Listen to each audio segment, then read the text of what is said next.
আসসালামু আলাইকুম। আশা করি সবাই ভালো আছেন। আমিও ভালো আছি আপনাদের দোয়ায়। আজকে আপনাদের জন্য আমি ছোট্ট একটা সহজ একটা রেসিপি নিয়ে হাজির হলাম। রেসিপিটা হলো ইলিশ মাছ দিয়ে ডাটা দিয়ে কিভাবে রান্না করব। আমার সাথে থাকুন, দেখতে থাকুন। এখানে আমি ডাটাটা দেখেন কি করতেছি, একটু পানি দিয়ে ডাটাটা অল্প একটু না হালকা বলকা নাইয়া এটা এইভাবে রেখে দিবেন।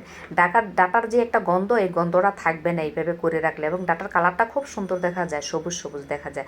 এখানে আমি হাতে মেখে ইলিশ মাছটা রান্না করবো, তাই অল্প একটু সরিষার তেল দিয়ে আদা হাফ চামচে হলুদের গুঁড়া, হাফ চামচ ধনিয়ার গুঁড়া এবং 1 চামচের মতন আদা ও রসুন বাটা, 1 চামচ মরিচের গুঁড়া, স্বাদ মতন লবণ দিয়ে আমি এটা ভালো করে মশলাগুলো একসাথে দেখুন হাতে কিভাবে মেখে এখন মাছগুলা দিয়ে ভালো করে মশলা মাছগুলো একসাথে আমি এটা মেখে দিয়ে 5 মিনিট রেখে দিব।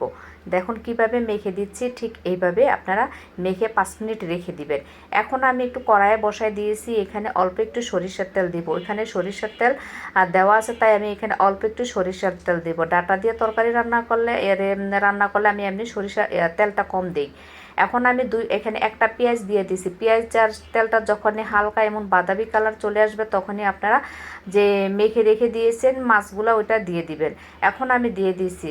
এখন আমি যে পাত্রের মধ্যে মাছটা রেখেছি, ওই পাত্রে আমি ভালো করে একটু না ধুয়ে অল্প একটু পানি দিয়ে দিছি। দেখুন এই পানি দিয়ে আমার মাছ আর মশলাটা ভালো করে কষাবে। এখন দেখুন আমি কিভাবে এটা উল্টায় দিচ্ছি।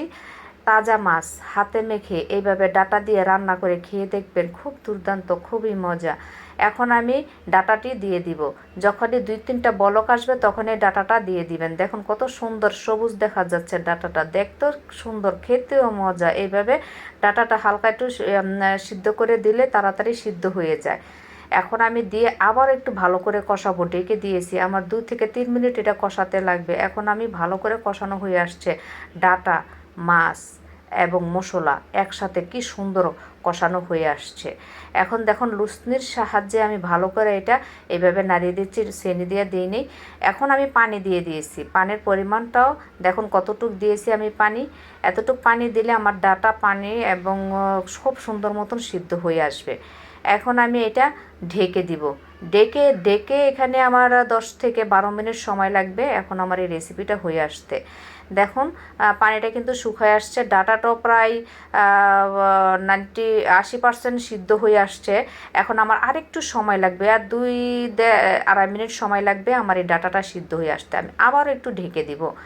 এখন দেখুন আমার ডাটা কিন্তু প্রায় সিদ্ধ হয়ে আসছে। আপনাদেরকে আমি দেখাচ্ছি কিভাবে এটা সিদ্ধ হয়ে আসছে। দেখছেন কত সিদ্ধ হয়ে আসছে, একদম খুব নরম সফট হয়ে আসছে। দেখতে দেখা যায় ডাটাগুলো কত সবুজ দেখা যাচ্ছে এবং খুব সুন্দর মতন সিদ্ধ হয়ে আসছে। আমার রেসিপিটা কিন্তু হয়ে আসছে। এখন আমি 1 চামচের মতন জিরার গুঁড়াটা দিয়ে দিব। ইলিশ মাছ রান্না করলে আপনারা অবশ্যই জিরার গুঁড়াটা দিবেন। জিরার গুঁড়োটা আপনি ইলিশ মাছের স্বাদ বাড়িয়ে দেয় দ্বিগুণ। ধনিয়া পাতা না দিয়ে জিরার গুঁড়াটা দিবেন, আমি বলবো এটা অনেক মজা, খুব সুস্বাদু। এখন আমি এটা নামিয়ে নিব। নামিয়ে এটা আমি এখন পরিবেশন করব। দেখুন পরিবেশন কিভাবে করছি, জোল জোল ডাটা দিয়ে হাতে মাখায় ইলিশ মাছ খেতে যে কি মজা, কত দুর্দান্ত, কি আর বলবো। এখন তো বাজারে ইলিশ মাছ এবং ডাটা পাওয়া যাচ্ছে, দেখুন কত সবুজ দেখা যাচ্ছে। রেসিপিটা কিন্তু খুব সুন্দর দেখা যাচ্ছে, খেতেও খুব দুর্দান্ত। আমার এই রেসিপিটা যদি ভালো লেগে থাকে আমাকে শেয়ার, কমেন্ট, ফলো দিবেন, আমার পেজের সাথে থাকবেন। আমি যেন আপনাদের জন্য ছোট ছোট সহজ সহজ রেসিপিগুলো নিয়ে আসতে পারি, এবং আমার এই পেজটা সেভ করে রাখবেন। সবাই ভালো থাকবেন। আসসালামু আলাইকুম।